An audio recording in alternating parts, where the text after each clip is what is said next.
पहला क्लास पढ़ लिए थे आप लोग। टॉर्क निकालने का तरीका सिखाया गया था, टॉर्क का मीनिंग समझाया गया था, है ना।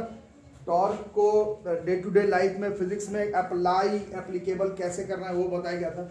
बाकी डेफिनेशन भी साइड शूट में थोड़ा बहुत ऊपर नीचे करके लिखे थे, अच्छे से लिख लेना है। परसों के क्लास में बताया गया था आखिर होता क्या है। फोर्स का वो इफेक्ट जिसके वजह से टर्निंग इफेक्ट प्रोड्यूस हो, उस फोर्स को नहीं, फोर्स के वजह से जो टर्निंग इफेक्ट प्रोड्यूस हो रहा है about an axis of rotation, उसी को हम लोग कहते हैं torque. The turning effect of a force about it's axis of rotation is called, इसका एक और नाम है, इस नाम से भी फेमस है। जेई के एग्जाम में, नीट के एग्जाम में बहुत चालाकी से मोमेंट ऑफ फोर्स पूछ देता है, निकालने के लिए बच्चा लोग छोड़ देता है, ये नहीं पढ़े, टॉर्क को ही बोला जाता है। It's called moment of force, torque. Measure कैसे करते हैं परसों आप लोग सीखे भी है, क्वेश्चन भी बनाए हैं। स्क्रू ड्राइवर वाला क्वेश्चन बनाया, रिंच वाला, और हार्ट वाला क्वेश्चन बनाया, दिल वाला। वो मोर देन इनफ होता है। टॉर्क कैसे कैलकुलेट करना है, क्या है, किस तरह से उसको अप्लाई करना है, and is measured as the product of magnitude of the force and perpendicular distance from its axis of rotation. ठीक है। और क्या पढ़े थे, कैसा क्वांटिटी है, ये परसों पढ़ाया गया है। लोग पहले लेक्चर 1 नहीं पढ़े, एक बार पढ़ लेना, ये तो मैं एक जगह पर लिखवा रहा हूँ एक्चुअली में। वेक्टर क्वांटिटी है, फॉर्मूला है force into perpendicular distance from its axis of rotation. Unit होगा न्यूटन मीटर, जो कि वर्क के डायमेंशन के बराबर है, ml/2t/2। कोई कनेक्शन नहीं है, force and torque has, work and torque has no connection, but by chance dimension same है।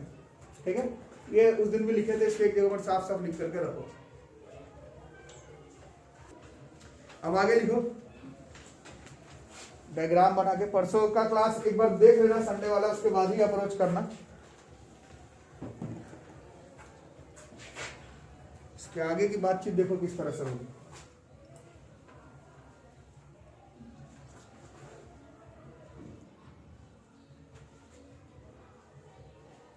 ठीक है, तो स्फेरिकल नहीं, कोऑर्डिनेट सिस्टम पर आते हैं।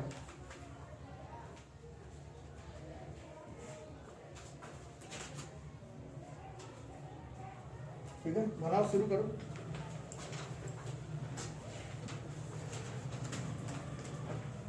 चलो 2 ही डायमेंशन में बनाते हैं, प्लेन पर। ठीक है, एक पॉइंट यहाँ पर है, या अभी पहले देख ही लो, वेक्टर सेंटर ऑफ मास बहुत दिन से पढ़ रहे हो, तो ये पॉइंट है, ये ओरिजिन हम मान लेते हैं, ये वेक्टर आर वेक्टर, अरे समझ, ये पॉइंट है।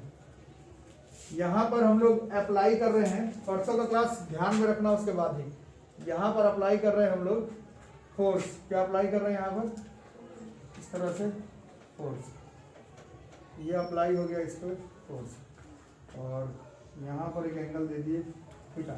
तो परसों सिखाया गया था कैसे कैलकुलेट करना है, how we will calculate the value of torque. बताओ परसों सिखाया गया था क्या करना।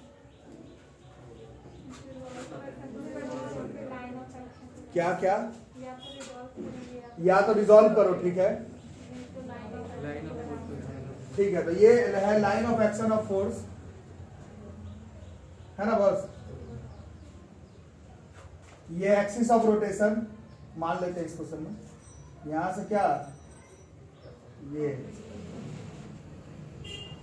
जमीन कर लेते हैं। ठीक है, so this is force, this is force and this is perpendicular distance from axis of rotation। अरे समझ, इसको भी थोड़ा साइड से आगे खींच दें। यहाँ पर एक एंगल बन रहा है फाई, माने कोई भी एंगल ले सकते हो, चलेगा ना। वही वाला एंगल इधर भी आ जा रहा है फाई। अच्छे से समझना, क्योंकि अब फिर दिक्कत हो जाएगा। क्वेश्चन बनाना और फॉर्मूला लिखना दोनों चीज में अंतर होता है। अब सिंपल मैथ्स का कॉन्सेप्ट है, नॉन मैथ्स वाले लोग भी बताएंगे, 9-10 का कॉन्सेप्ट है। ये एंगल है, तो ये वाला कितना हो गया, जो डी है एक्चुअली में कितना हो जाएगा, बोलो। आर के फॉर्म में ये यहां से आता कितना होगा, जोर से बोलो ना, इतना सोच के बोलोगे। आर साइन फाई होगा, साइन फाई बराबर परपेंडिकुलर बाय हाइपोटेनस, तो ये आर साइन फाई हो जाएगा। ठीक है, और ये फोर्स लग रहा था, तो टॉर्क बराबर कैसे निकालोगे? परसों बात हो रहा था, टॉर्क बराबर हो रहा था ये फोर्स है into from axis of rotation, है ना, और यू कैन से इस d की वैल्यू एक्चुअली में r sin phi है, r sin phi into f, तो टॉर्क बराबर r sin phi into f हो गया। यहाँ तक कोई दिक्कत है तो बोलो, ठीक है। जो लोग पूरा वेक्टर वगैरह क्लियर हो लोग बताना। जैसे घर पर आज मान लो यहीं पर मैं क्लास बंद कर दी, ठीक है, घर पर भैया दीदी पढ़े लिखे मम्मी पापा पूछे कि क्या पढ़ कर आए हो, तो टॉर्क का फॉर्मूला बताओगे क्या? आज पढ़ा है भैया r sin phi into f, तो पूछेंगे ना मम्मी कि फाई क्या होता है इसमें, इस डायग्राम में फाई बताओ क्या था, बताओ। एंगल बोलने में काम नहीं चलेगा, बोर्ड पे 50 तरह का मैं एंगल बता दो, कौन सा एंगल है वो बताओ, किसके किसके बीच का, फोर्स एंड, हाँ ये जो पोजीशन है बॉडी का इसके बीच में, यही ना है, ये पोजीशन और इसके बीच का एंगल है फाई, और टॉर्क बराबर आर एफ साइन फाई या फिर R sine phi to F, जो भी बोलो, और you can say R F sine phi ऐसे भी बोल सकते थे, चलेगा समझ आ रहा है समझ। फिर फाई जो है ये थीटा नहीं है, फाई जो है वो एंगल बिटवीन ये आर है, मतलब जहां पर बॉडी जहां पर था एक्सिस ऑफ रोटेशन और फोर्स बीच का जो एंगल बन रहा है वो, परसों क्वेश्चन नहीं बना थे स्क्रू ड्राइवर वाला, यहाँ पर था स्क्रू ड्राइवर ऐसे फोर्स लग रहा था, ये परपेंडिकुलर डिस्टेंस था, तो कैसे निकाला था? ये इंटू ये थोड़ी कर रहे थे, क्या कर रहे थे? इसको रिजॉल्व किए थे, ये आया था, ये एफ का साइन कंपोनेंट था, वो डिपेंड करता है एंगल कहाँ पर होगा, तो F sine phi into R, ऐसे ना परसों किए स्क्रू ड्राइवर वाला क्वेश्चन में किए, है ना, तो torque equal to R F sine phi, समझ में आ रहा सबको? अब आगे अब यही पर बात आती है, वेक्टर आपका पढ़ा हुआ है कि नहीं पढ़ा हुआ तो आप मुसीबत में है, घर पर जाकर वेक्टर पढ़ो, टॉर्क को बंद करो 8-10 दिन, जाके आराम से वेक्टर का टॉपिक पढ़ो। बाकी जिनका पढ़ा हुआ है, वर्क एनर्जी पावर में बहुत डॉट प्रोडक्ट आया, अब बारी आ गई क्रॉस प्रोडक्ट की, तो क्रॉस प्रोडक्ट में बोला भी था, होमवर्क भी दिया था पढ़ के आने के लिए, क्या फॉर्मूला पढ़ के आए थे क्रॉस प्रोडक्ट का? ए क्रॉस बी बराबर था mod A mod B into sine theta, पहला दिन। दूसरा बताया गया था कब लगाते हैं क्रॉस प्रोडक्ट, एकदम क्लियर बताया गया था, कब? जब वेक्टर को मल्टीप्लाई करके वेक्टर क्वांटिटी आ रहा हो, उसी केस में सिर्फ क्रॉस प्रोडक्ट किया जाता है। तो यहाँ पर आप देखेंगे ये वेक्टर था, है ना, फोर्स, और जो आया है, और ये ए बी साइन थीटा के फॉर्म में आ रहा है, इसको अगर वेक्टर फॉर्म में रिप्रेजेंट करेंगे, torque is equal to R cross phi. तो वेक्टर फॉर्म में क्वेश्चन, जो लोग वर्क एनर्जी पावर का क्वेश्चन किए थे, शुरुआत में 2 तरह का क्वेश्चन था, एक सीधा force F S cos theta, या फिर आई जे के फॉर्म में क्वेश्चन दिया हुआ रहता था, आई से आई, जे से जे, के से के, तो वर्क का आंसर आ जाता था। टॉर्क में भी 2 तरह का क्वेश्चन होगा, या तो जैसे परसों किए हो, force into perpendicular distance from axis of rotation, otherwise question अगर ऐसे वेक्टर के फॉर्म में होगा तो आर वेक्टर और एफ वेक्टर का क्रॉस प्रोडक्ट किए बगैर टॉर्क का वैल्यू नहीं निकलेगा। वर्क एनर्जी पावर में डॉट करते थे, जो लोग पीछे का नहीं पढ़े, पीछे का पढ़ो था ना, वहां पर F dot S, F S cos theta तो था ही, फोर्स इनटू डिस्प्लेसमेंट तो था ही, work done by a varying force तो था ही, डी डब्ल्यू से डब्ल्यू, बट वेक्टर वाला भी क्वेश्चन था, एफ वेक्टर के फॉर्म में दिया रहता था, एस वेक्टर के फॉर्म में दिया रहता था, आई से आई, जे से जे, के से के, वर्क आ जाता था। इधर नहीं आएगा क्योंकि डॉट नहीं क्रॉस करना है, क्वेश्चन तो अभी हम लोग करेंगे ही, बट फिलहाल टॉर्क का फॉर्मूला वेक्टर फॉर्म में, that will be R cross F, ठीक है। जो लोग डॉट प्रोडक्ट और क्रॉस प्रोडक्ट का क्लास किए उन लोगों को याद होगा, डॉट में सिखाया गया था ए डॉट बी और बी डॉट ए का सेम मीनिंग होता है, क्रॉस में नहीं होता है। ए क्रॉस बी और बी क्रॉस ए का मैग्नीट्यूड बोले सेम आ जाए, डायरेक्शन बिल्कुल ऊपर नीचे हो जाएगा, है ना, तो इसका मतलब है कि आप एफ क्रॉस आर नहीं बना देना, आर क्रॉस एफ अगर फॉर्मूला है, बाय कन्वेंशन बोलो बाय फॉर्मूला बोलो, फॉर्मूला तो तुमको आर क्रॉस एफ ही लगाना पड़ेगा, एफ क्रॉस आर में गलत आंसर आ जाएगा। और क्रॉस प्रोडक्ट में बोला था पढ़ के आने के लिए, आज के क्वेश्चन में क्रॉस प्रोडक्ट का काम पड़ेगा, और नहीं पढ़ कर आए हो तो पहली बात है पढ़ के आना चाहिए था। दूसरा जाके पढ़ो, वेक्टर में क्रॉस डॉट लिखवाया गया है, प्रोडक्ट ऑफ वेक्टर्स। मैं बार बार बोल रहा हूँ, आप रोटेशन मत पढ़िए, अगर आपको नहीं आ रहा तो बंद करो, ग्रेविटेशन रोटेशन, पीछे वेक्टर डिफरेंशिएशन इंटीग्रेशन पढ़ो, जब लगे श्योर हो गया वो सब आ गया तभी इसका क्लास करो, अदरवाइज तुम्हें दिक्कत होगा। अब मैं इसको पढ़ाने के लिए पूरा वेक्टर तो शुरू से नहीं पढ़ाने बैठ जाऊंगा, तो तुम्हें पढ़ाया गया 1-1 महीना टाइम लेकर के। फिलहाल टॉर्क बराबर आर क्रॉस एफ, ठीक है, समझ में आ रहा है। इसको अगर दूसरे तरीके से बता रहे थे आप लोग कि और किसको बता रहे थे, बोल रहे थे कि फोर्स को ही रिजॉल्व कर लेते तो भी आ जाएगा, तो उस हिसाब से अगर करते तो कैसे आता आप लोग बताइए जल्दी। कोई बता ये है परपेंडिकुलर डिस्टेंस, तो फोर्स इस पर कौन, ये एक्सिस ऑफ रोटेशन से डिस्टेंस है, तो फोर्स इस पर क्या होना चाहिए था, तो इसको परपेंडिकुलर करने के लिए इसको क्या करना पड़ेगा, इसको रिजॉल्व करना पड़ता है। तो ये वाला होता है एफ का कॉस फाई थीटा नहीं, और ये वाला हो जाता है एफ साइन फाई, तो ये तो हुआ ना इसको परपेंडिकुलर। तो यहाँ का टॉर्क निकालते तो कैसे निकालते, ये एफ इंटू परपेंड, ये थोड़ी से मल्टीप्लाई करने पर आता है, एफ साइन फाई, वही गलत लिखी है, एफ साइन फाई, ये है force into perpendicular distance from axis of rotation. यहां से भी करोगे तो ये आर एफ साइन फाई ही आएगा, यहां से भी अगर वेक्टर फॉर्म में लिखोगे तो आर क्रॉस फाई आएगा। तो टॉर्क का फॉर्मूला वेक्टर फॉर्म में आर क्रॉस एफ है, R cross F, otherwise force into perpendicular distance from axis of rotation में तो है ही। परसों का क्वेश्चन आप force into perpendicular distance from axis of rotation से बना के गए हैं, आज का क्वेश्चन आपको क्रॉस प्रोडक्ट करके बना करके जाना है टॉर्क का। पहले टॉर्क ठीक से सीखो, फिर रोटेशनल मैकेनिक्स पढ़ना इस चैप्टर में क्या है नहीं, पहले टॉर्क निकालना जाना, ठीक है। लिखो, रफ डायग्राम मत बनाना, बहुत कॉम्प्लिकेटेड डायग्राम है, रफ डायग्राम में दिक्कत होगा तुम्हें, देखो मेरे को नहीं, मेरे को आता है। आगे देखो इसी डायग्राम में,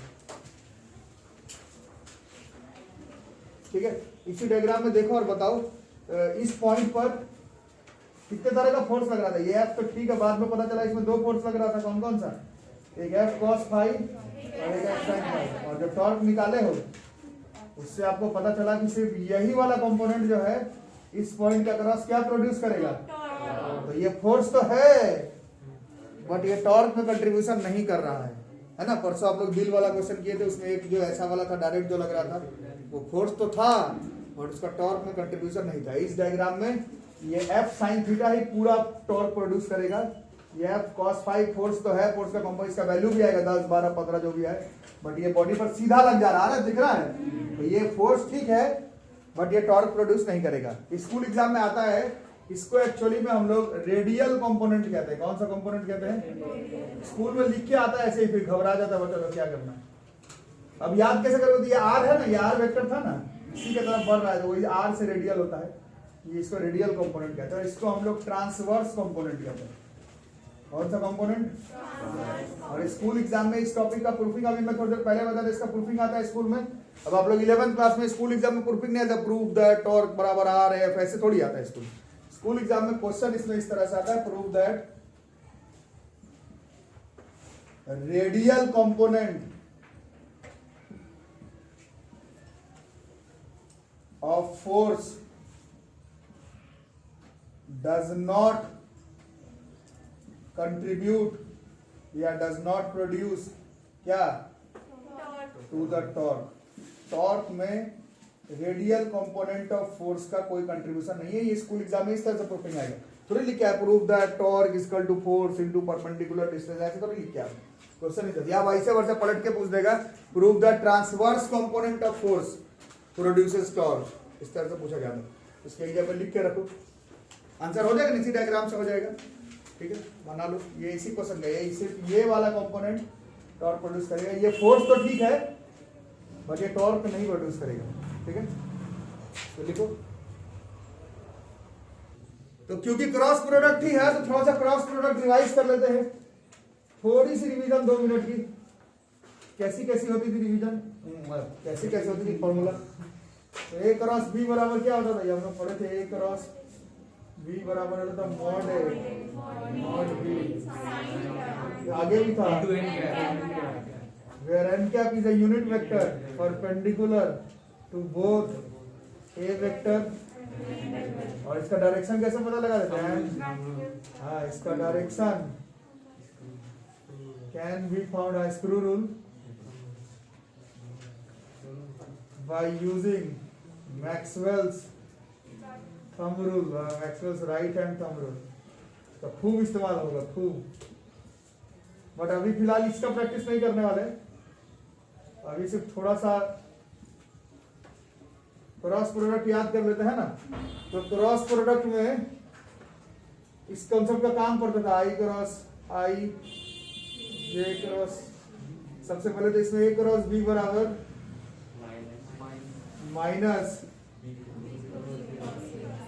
है ना, और डायरेक्शन ऐसे पता लगा, एक बार रिकॉल कर ही रहे तो कर ही लेते हैं। ये अगर ए वेक्टर है, ये अगर बी वेक्टर है, दोनों के बीच में एंगल है थीटा, तो इसमें ए क्रॉस बी, तो mod A mod B sine theta से निकालोगे। एन कैप कैसे निकालते थे? Maxwell's right hand thumb rule निकालो, हाथ अपना बाहर निकालो, इसमें पूरा का काम है। और ये सबसे डिफिकल्ट चैप्टर है एक्चुअली में। आप लोग थोड़ा सा 10th क्लास में magnetic effect of electric current में भी यूज किए, बट वो एकदम थोड़ा सा था, उससे बहुत ऊंचा लेवल का Maxwell's right hand thumb rule का इस्तेमाल आपको 11th रोटेशनल और 12th मैग्नेटिक्स में करना। ठीक है, तो इसमें डायरेक्शन इसमें कैसे आता था? ए क्रॉस बी करने पर, अगर मान लो ए क्रॉस बी है तो ऐसे ए क्रॉस बी, हाथ निकालो अपना, स्वर्लिंग करो, स्वर्लिंग ऐसे ए क्रॉस बी, ये अंगूठा, ये किसका डायरेक्शन शो करेगा? ये एन कैप। ए क्रॉस बी से mod A mod B sine theta से तो आंसर आएगा। क्रॉस करते ही कब है? जब दो वेक्टर को मल्टीप्लाई करके उस वेक्टर का मैग्नीट्यूड तो निकल जाएगा mod A mod B sine theta से, बट उसका डायरेक्शन जो है वो ऐसे मैक्सवेल्स के राइट हैंड थंब रूल से पता चलता है। और बी क्रॉस ए करना हो तो इसमें अगर बी क्रॉस ए करते तो मैग्नीट्यूड तो सेम आ जाता, और डायरेक्शन जो है वो अंदर की तरफ आ जाता। तो इससे हम लोगों को एक चीज याद करवाएगा, तो शुरुआत में ही ए क्रॉस बी जो है वो माइनस बी क्रॉस ए के बराबर आता है। एक चीज ये याद किए थे, ठीक है। और क्या क्या याद किए थे इसमें? आप इसमें एक याद करने का एक रूल बताया गया था। पहले तो ये आई क्रॉस आई, क्योंकि मॉड आई और आई के बीच में एंगल, तो ये जीरो हो गया, मतलब आई क्रॉस आई। अब आई जे के भी कुछ लोग भूले हुए, क्या होता है? आई जे के जो है वो यूनिट वेक्टर है, बड़ा बढ़िया यूनिट वेक्टर है, जिसका मैग्नीट्यूड जो है वो 1 होता है, बट डायरेक्शन शो करता है इसको आई कैप, जे कैप, और आपस में सब 90 डिग्री पर होता है। ये सब पढ़ो, ये टॉर्क ग्रुप पढ़ते रहना, पहले वेक्टर पढ़ो जाके, ये सब पहले क्लियर करो तब टॉर्क के क्लास का, है ना। तो आई क्रॉस आई जीरो होता था, ए क्रॉस के, बट बाकी जीरो नहीं होगा। बाकी के लिए कैसा टेबल बना, ऐसे याद करने का तरीका बता देंगे। सर्कल बना लो, कहीं पर आई जे के लिख लो, कहीं पर आई जे और के लिख लो, और फिर याद कर लो। ये बताया गया था इसमें। अब आई क्रॉस जे करोगे तो कैसे? पहले मॉड आई, फिर मॉड जे, फिर आई और जे के बीच में एंगल साइन 90 का, और फिर 1। लेकिन ये n क्या होता है? ये एक यूनिट वेक्टर है जो इन दोनों पे परपेंडिकुलर हो। आई और जे दोनों पे परपेंडिकुलर कौन हो जाएगा? के।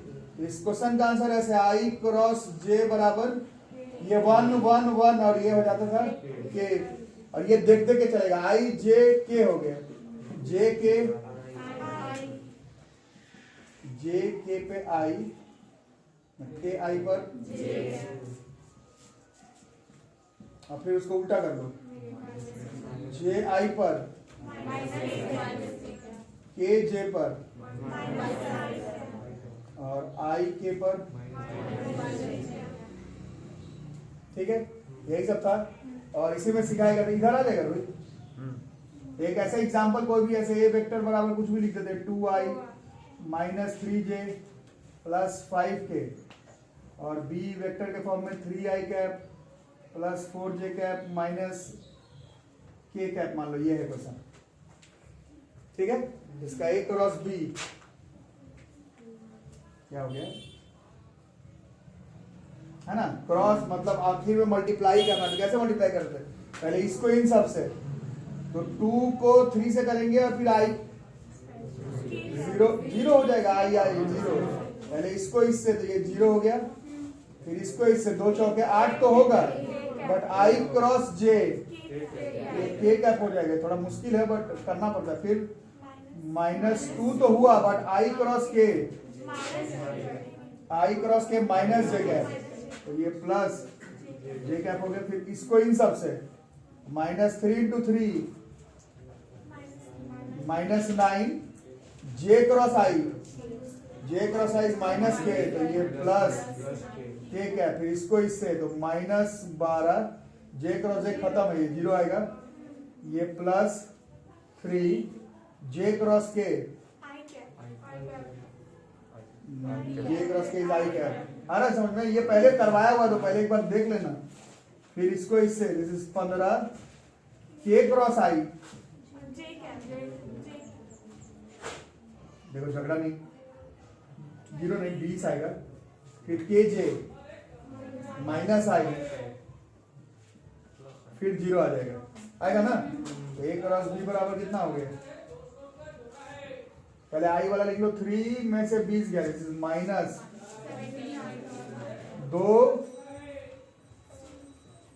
जे वाला कहाँ है, 2 और 15 ही है, के भी 17 ही आ गया, 8 और 9 बाई चांस सब 17 आ गए। तो क्रॉस ऐसे करना है, और इससे फिर दिक्कत हो जाता था कि इससे तो सिर्फ डायरेक्शन है, मैग्नीट्यूड नहीं, तो उसमें फिर से हम लोग वेक्टर का मैग्नीट्यूड निकाल देते। दिस इज अंडर रूट -17 का स्क्वायर, इस तरह से करते थे, याद आ रहा है?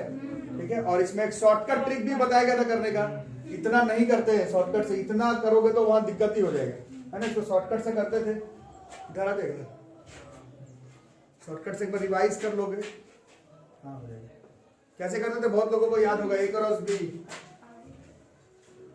इसको इतना नहीं करना रहता है, सीधा यहाँ पर लिखा जाता है आई जे ए, नहीं आता तो सीखो पहले। तो दिस इज 2 -3 5 3 4 -1 ऐसे। तो फिर आई के साथ कितना होता था, आई के साथ 3 -20, फिर जे के साथ 15 + 2, के के साथ 8 + 9, -17 आई कैप + 17 जे कैप + 17। तो आपको क्रॉस ऐसे करना होगा, बार बार इतना नहीं कर सकते। इसको करते जो लोग नई क्लास के ऐसे आई जे के लिखते थे, इसको छुपा लेते थे, जैसे 9th 10th क्लास में आप लोग किए थे क्रॉस मल्टीप्लीकेशन मेथड। इसको छुपा के इन दोनों को मल्टीप्लाई करो और फिर माइनस कर दो, इन दोनों को मल्टीप्लाई करोगे तो 3 आएगा, इसको मल्टीप्लाई करके 20 आएगा, बट इसको माइनस कर दो। फिर जे लिखो, इन दोनों को मल्टीप्लाई करो, कितना आएगा 15, इन दोनों को मल्टीप्लाई करोगे तो -2 आएगा, माइनस प्लस हो जाएगा, तो प्लस, तो ये 17 हो जाएगा। फिर के में इसको छुपा लो, इन दोनों को लिखो, 2 4 8 हो जाएगा, ये -9 हो जाएगा, माइनस कर दो तो ये +9 हो जाएगा, तो 17 के क्या। इसका पूरा एक वीडियो बनाया हुआ पहले, cross product of vectors multiplication, उसको पहले देख लो, क्योंकि इस पूरे चैप्टर में 1-2 क्वेश्चन नहीं, पूरा चैप्टर ही क्रॉस प्रोडक्ट पर बेस्ड है। ये नहीं कि एक क्वेश्चन आया बच गए, पूरा चैप्टर ही क्रॉस पर बेस्ड है। तो पहले एक बार क्रॉस प्रोडक्ट जरूर रिवाइज कर लोगे। ये थोड़ा सा साइड सूट को अभी फटाफट लिख लो 2 मिनट में। चलो लिखो question, find the torque about the origin. Origin के अबाउट में ही बताना है torque. When a force of F दिया हुआ है कितना, 3j cap, acts on a particle उस पोजीशन वेक्टर इज, ओरिजिन से ही दिया हुआ था, ज्यादा सोचने का भी जरूरत नहीं है, यार वेक्टर ही दिया हुआ था, कितना 2 कैप, और सब unit SI standard international unit में ही है, तो आंसरवा भी जो है हमारा वो स्टैंडर्ड इंटरनेशनल यूनिट में ही आएगा। कितना आएगा, टॉर्क बराबर होता है वेक्टर फॉर्म का क्वेश्चन। देखो यही मैं समझा रहा था, कल परसों हम लोग force into perpendicular distance from axis of rotation से टॉर्क बना के गए हैं। आज का जो क्वेश्चन आप बनाएंगे वो आर क्रॉस एफ पर बना करके जाएंगे। दोनों तरीके से बनता है, दोनों क्वेश्चन का स्टाइल अलग है, कॉन्सेप्ट सेम है। वर्क एंड पावर भी ऐसे ही शुरू करवाया गया था, कुछ question F S cos theta से, तो कुछ एफ डॉट एस से भी बनता है ना। तो आर क्रॉस एफ है तो क्या हो जाएगी, 2k cap cross 3j cap, ये 6 और k क्रॉस j हो गया, कितना होता है। तो अभी तो गलत क्यों बता रहे हो, अभी ना बताओ, k क्रॉस j कितना होता है, -6 आएगा, क्यों बता रहे हो। अरे j k में गलत हो जाएगा, डॉट का क्वेश्चन नहीं क्रॉस का क्वेश्चन है, क्या करते हो, ऐसे करोगे तो काम नहीं चलेगा। आया है सबका। तो ये न्यूटन मीटर, ये इसी बार का नीट 2020 का क्वेश्चन है। मेडिकल के एग्जाम में पूरे रोटेशनल मैकेनिक्स से एक ही क्वेश्चन पूछा गया था, बस ये और कुछ नहीं। There was only one question asked from rotational mechanics in medical 2020। This is the question, इतना ही पूछा गया, इतना बड़ा चैप्टर, इतना बड़ा कॉन्सेप्ट, एक क्वेश्चन है सिर्फ ये, ठीक है। ये नीट वगैरह का जो बहुत बड़े बड़े कोचिंग में तैयारी करते, वहां टीचर बताता नहीं कि इस रेंज का क्वेश्चन आता नहीं, तो 3-3 5-5 लाख रुपया ले लेता, उस रेंज का क्वेश्चन ही नीट के एग्जाम में नहीं है। मेंस में भी बहुत कम ही क्वेश्चन ऐसा है जो थोड़ा आपका स्टैंडर्ड टच करते, सिर्फ एडवांस और एम्स का क्वेश्चन में दम होता था, तो अब तो एम्स हो ही नहीं रहा, नीट के थ्रू हो रहा है। क्वेश्चन तो इसी रेंज में आएगा, ये भी अगर गलत बना के आओगे तो फिर ड्रॉप करना 50 साल, उससे कोई फर्क नहीं पड़ता किसी को। क्वेश्चन सही बनाना है, आसान चीज पूछी जाएगी। अब तुमको घर से पढ़ के तो जाना ही है क्या होता नहीं होता, है ना। तो मेडिकल 2020 लिख के रखो, इस बार नीट के एग्जाम में यही क्वेश्चन आया था। बहुत लोग का गलती था, 6 आई कैप कर दिए। अब तो ये तो सिली मिस्टेक है, अब ये तुमको खुद ही समझना होगा। ट्यूशन टीचर क्या समझाएगा इसमें। देखो अगला बनाओ क्वेश्चन, देखो the moment of the force, moment of the force, अभी आज यहीं से चैप्टर स्टार्ट, मतलब आज का क्लास स्टार्ट हुआ है। मोमेंट ऑफ द फोर्स को ही हम लोग कहते हैं टॉर्क, यही निकालना है। फोर्स दिया हुआ है, पॉइंट दिया हुआ है, तो अभी थोड़ी देर पहले डायग्राम बनाए, दूसरी डायग्राम को फिर से बनाओ। जहां तुम ओरिजिन जानते हो वहां ओरिजिन नहीं है, इस पॉइंट वाले इसका क्रॉस निकालना है तुम्हें। ओरिजिन हो नहीं उसको मतलब इधर निकालना है, और फोर्स लग रहा है इधर पी पॉइंट, इसका कोऑर्डिनेट है 2 0 -3 और इस पर फोर्स लग रहा है। ऐसा भी यही ना डायग्राम बनाए थे थोड़ी देर, ये फोर्स है 4i कैप माइनस, और ये आर वेक्टर है, और टॉर्क बराबर अभी आपको सिखाएगा। टॉर्क आता है कैसे, torque is R cross F. तो पहला काम है कि आर निकालना पड़ेगा, है ना। तो यहां से यहां गया है, यहां से यहां, तो डिस्प्लेसमेंट आर कैसे निकाला जाता है, वेक्टर में समझाया था, इधर से इधर। तो कैसे निकालोगे डिस्प्लेसमेंट, किससे किसको माइनस करेंगे, इधर से इधर जा रहा है सर, इधर से ये माइनस होगा, इधर से इधर नहीं, गलत आंसर आ जाएगा।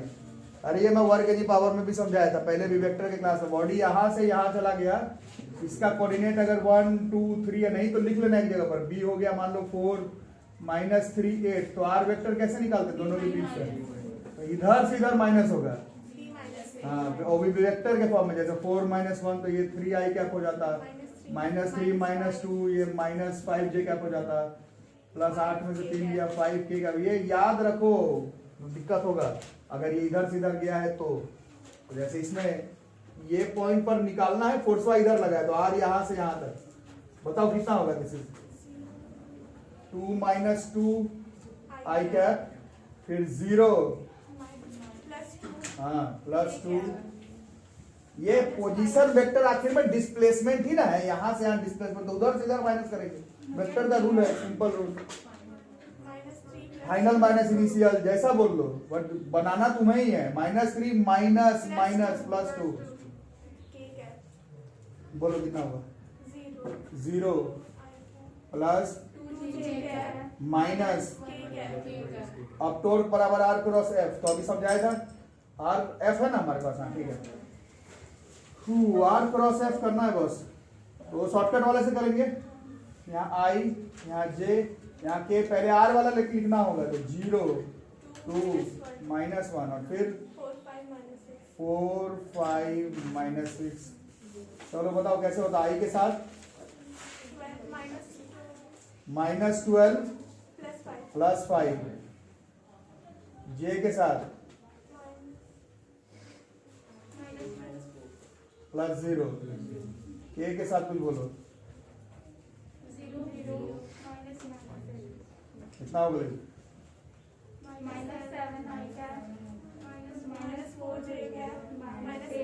है कहीं -7i cap -4j cap -8k cap. ये इनिशियल माइनस फाइनल नहीं है, फाइनल माइनस इनिशियल होता है। कभी भी displacement vector final minus initial से निकलेगा, वेक्टर में पढ़ाया था, एक बार फिट कर लो और फिर डी पे टिक लगा दो। और ये मेडिकल 2018 का क्वेश्चन लिख लो, तो ये 1 साल पहले का नीट का क्वेश्चन है, दिस इज नीट 2018, ठीक है। तो डायरेक्ट आर और एफ दे दे, आर क्रॉस एफ निकाले, वो स्कूल का क्वेश्चन होगा। थोड़ा मेहनत करके आर निकालो फिर आर क्रॉस एफ करो, तो वो मेंस नीट का क्वेश्चन होगा। बट टॉर्क निकालने का 2 तरीका है, या तो परसों वाला करो, force into perpendicular distance from axis of rotation. Question अगर आई जे के फॉर्म में हो तो तुम force into perpendicular distance from axis of rotation नहीं निकाल ही नहीं सकते हो, तुमको आर क्रॉस एफ से ही निकालना पड़ेगा। इतनी सी तो बात है, ठीक है, इसको लिख लो। और आपके पास जो भी किताब है उसमें आर क्रॉस एफ का बहुत सारा क्वेश्चन आपको मिल जाएगा, आर दिया रहेगा, एफ दिया रहेगा, आर क्रॉस एफ कर लेना। मैं बोल रहा हूँ टाइम बर्बाद है, उससे अच्छा क्रॉस प्रोडक्ट ही प्रैक्टिस कर लो, ए क्रॉस बी का हो जाएगा तुम्हारा, इसका काम भी जो है वो साथ में बना रहेगा। वेक्टर, डिफरेंशिएशन, इंटीग्रेशन और सर्कुलर मोशन, ये सब हमेशा क्लियर रहना चाहिए रोटेशनल मैकेनिक्स के क्लास में, क्योंकि ऑलरेडी ये चैप्टर काफी टफ आपको महसूस होगा। अब बीच में आपका वेक्टर गायब है, बीच में सर्कुलर मोशन क्लियर नहीं तो दिक्कत हो जाएगी सबको। तो आज घर पर जाकर एक बार सर्कुलर मोशन, वेक्टर तो चलो 5 मिनट में देख लोगे, सर्कुलर मोशन एक बार देख करके बढ़िया से आना, नहीं तो प्रॉब्लम होगा तुमको, मैं पहले से ही बता दे रहा। ठीक है, तो अगले क्लास में हम लोग मिलेंगे टॉर्क के एप्लीकेशन, जहां पर फोर्स वहां पर मोमेंटम, जहां पर टॉर्क वहां पर एंगुलर मोमेंटम। तो नेक्स्ट क्लास में वहीं से हम लोग एंट्री करेंगे। जैसे न्यूटन का लॉज ऑफ मोशन किस पर एप्लीकेबल था? फोर्स पर था, 3 लॉ, वही तीनों लॉ जो है वो टॉर्क पर भी एप्लीकेबल हो जाएगा, बट सीधा जाते पीछे आते हुए बॉडी के लिए नहीं, गोल घूमते हुए बॉडी के लिए सेम वही सारा लॉ आएगा, सेम उसी तरह का फॉर्मूला आएगा, एप्लीकेशन आएगा। उसमें था law of conservation of momentum, इसमें आएगा law of conservation of angular momentum. उसमें फोर्स की जगह मास इनटू एक्सेलरेशन, तो यहाँ पर टॉर्क की जगह moment of inertia into angular acceleration. तो सब आएगा धीरे धीरे। आपका काम रहा कि आप लोग सर्कुलर मोशन एक बार जरूर से और वेक्टर एक बार जरूर से देख लो। बाकी मेडिकल का क्वेश्चन है आर क्रॉस एफ, फाइनल से इनिशियल माइनस करके निकालना आर वेक्टर, और आर क्रॉस एफ करना, एफ क्रॉस आर नहीं। मिलते हैं अगले क्लास में, तब तक के लिए थैंक यू।